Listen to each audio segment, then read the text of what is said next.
Hello guys! Another day, another vlog. Let's go guys! Punta kami nga pala ngayon sa Mamsar Beach Park. Minsan talaga mas maganda pa yung biglaan kasi natutuloy, di ba? Yung minsan plano ng plano pero drawing naman pala. Nagising ako, sabi ko, ba't ang aga ko magising? Yun pala, alas 7 na. Hindi pala nag-a-alarm. Body clock lang pala yung nag-ising sa akin.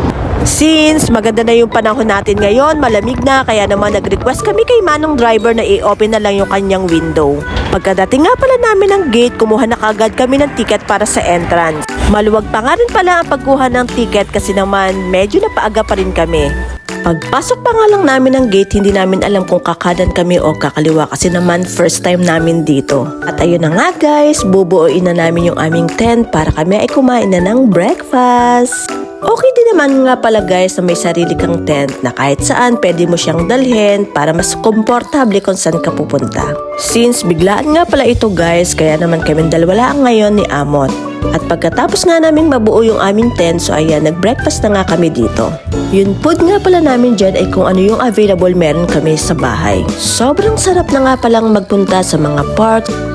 Mga panahon na ito kasi naman nag-start na ang winter dito sa UAE. Nai-enjoy lang naman talaga namin dito sa UAE ang ganitong park kapag winter. Kasi pag dumating na naman ang summer, hindi mo magugustuhan ang pumunta sa mga ganitong lugar. Kaya i-enjoy na natin habang winter pa. Ang ikli nga lang pala dito ng winter sa UAE, siguro mga 3 to 4 months lang dito ang winter. Mas mahaba kasi dito yung summer. Yung tipong nagdiriwang talaga ang mga tao dito kapag winter na. Sa winter season nga din pala nag-o-open ang magagandang pasyalan dito sa UAE. Kaya naman maraming turista ang pumupunta dito sa ganitong season. At take note, marami ding mga pasyalan na libre lang dito. Every time na namamasyal nga pala kami ni Amot, napapaisip ako na sana ang Pilipinas balang araw ay ganito rin. Pero alam kong suntok yata talaga sa buwan ang mangyari ang ganito. Talaga naman nag-enjoy din naman talaga ako sa swing na to guys. Tingnan nyo naman guys kung gaano kaganda ang buhangin dito.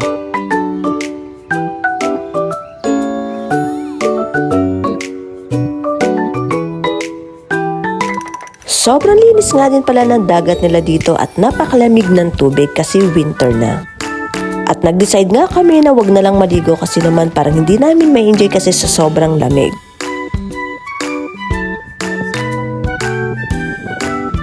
Akala ko nung una ko nakita to ay surfing board, yung pala shower. Lumipat nga pala kami ng pwesto kasi naman napakainit na doon sa pinestohan namin nung una.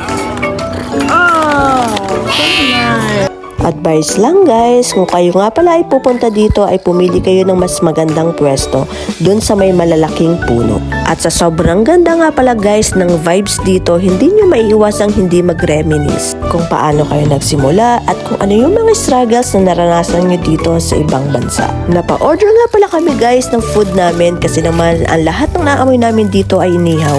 Marami kasing mga Pilipino ngayon na nag-iihaw dito. Talaga namang magugutom ka kung wala ka talagang dalang pagkain. So make sure marami kayong dalang pagkain pagpunta dito. And ayun nga guys, pagkatapos namin kumain, nakaramdam kami ng antok.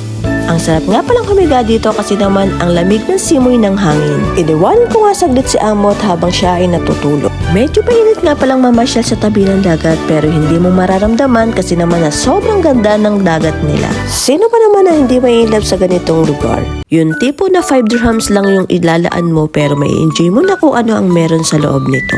Sa dagat pa nga lang guys ay talaga namang sulit na sulit na. So ayan guys, see you on my next vlog. Bye!